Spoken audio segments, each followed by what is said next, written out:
Hello, welcome back. Welcome to the third video in this series where I tell you how I got 99 in English so you can get 100. I know boards are in just a few days, so I'm going to give you last minute tips that are really going to help you get good marks. English is one subject where even if you do that last minute effort, you can really increase the number of marks you're going to get with a little bit of effort in the end, which is exactly what I did. So I had to make this video before boards begin, and here it is for you guys. So what I did for last minute revision was that I had this book. It was an all-in-one. It was one of those reference books for English. Usme they have a detailed explanation of the chapter, and they include all of the keywords, key points, any phrases that were used in the chapter.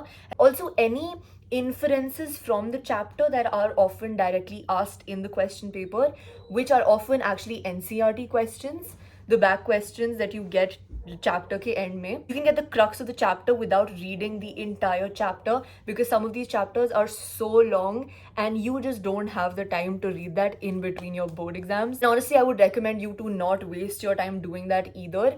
To remember like thoda basics of the chapter and to refresh the story in your mind, you can watch one of those animated videos. There are lots of really good YouTube channels for English, and I'll link some of them in the description. One thing I would recommend is to not refer to the channels where they teach the English chapters in Hindi, because that kind of defeats the point of studying for the subject English.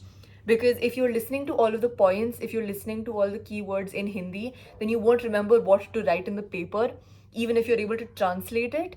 Try to get the exact points and keywords so that the teacher can catch that and give you good marks. So in the end, like paper se ek din pehle, do din pehle, what I did was I did a lot of question papers. And that practice of writing answers is very, very important for English. I think it's most important for English out of all of the subjects that you do have. So normally practice papers me, I would skip the writing section because I always thought I was pretty good at writing. So I would just look at the format, look at a few sample answers, and then kuch na kuch jaake main cook up kar leti thi actual paper mein. But if you feel like writing and the writing section is not your strong point, then you have to practice that also. If you feel like you've done literature really well after a few papers, you figured that out, then in the subsequent papers, don't do the literature section. Just divide your time. For example, I think 3 sections the paper mein, I don't remember कि कितने थे और अब कितने हैं.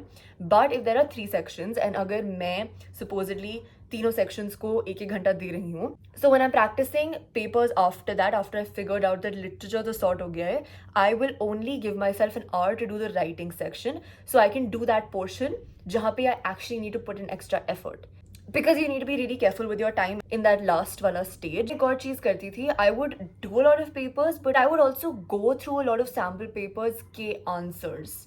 Because then in a very short span of time, I was able to read 10 different ways of writing similar questions ke answers. Most of the questions are the same only. After you've done like 10 sample papers, then you know ki these are the 5 ways you can ask questions from this one chapter. And you can also figure out which chapters are actually important. Also with English, get into a habit of increasing the length of your answers. This is going to be a really important skill in college too, because in a lot of college exams, at least here at IIM, you have to take a small chunk of information and drag it out for 3 pages. So learn how to do that. I mean, don't write 3-page long answers in your board exam, but अच्छे से एक point को extract करके writing it in depth is very important. Always put your answers in an introduction, body, conclusion format, and try to be able to create an introduction for any sort of answer you have, as well as a conclusion of all of the points that you have mentioned. And English is one paper where you can very easily run out of time, so make sure you keep a check on time in your actual paper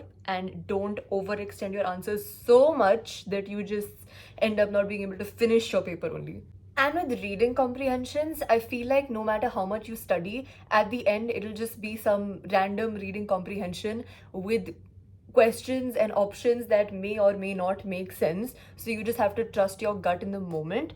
But if you feel like you need help with that, do solve a few reading comprehensions if you don't feel like you'll be able to figure it out on the day of the paper. Although I think it is pretty figure outable. Also, I feel like English is the one subject where you actually need to make sure you're writing your answers very neatly and all of your all of the letters and words are written in a very nice manner, because English is the one subject where you won't get impunity for your handwriting if your content is correct. So don't risk your marks and don't put yourself in that kind of situation. Make sure you write it really well, even if you think the content is really good. Despite me encouraging you to put in extra effort, English is still a very chill paper. Don't worry too much. You'll do really well, even if you've done nothing up till now. Don't stress yourself out. I always believe the more stressed you are for something, the more likely you are to ruin the outcome of it. Expect yourself to perform well and you will perform well. I'm sending you so much luck and so many good wishes for your board exams. Please take care of your mental and physical health during exams. Yes, you might want to pull those all-nighters, and that's all right as long as you're able to keep your health in check and you're not actively losing your mind during the exam. Take care of yourself and I'll see you very soon. Bye.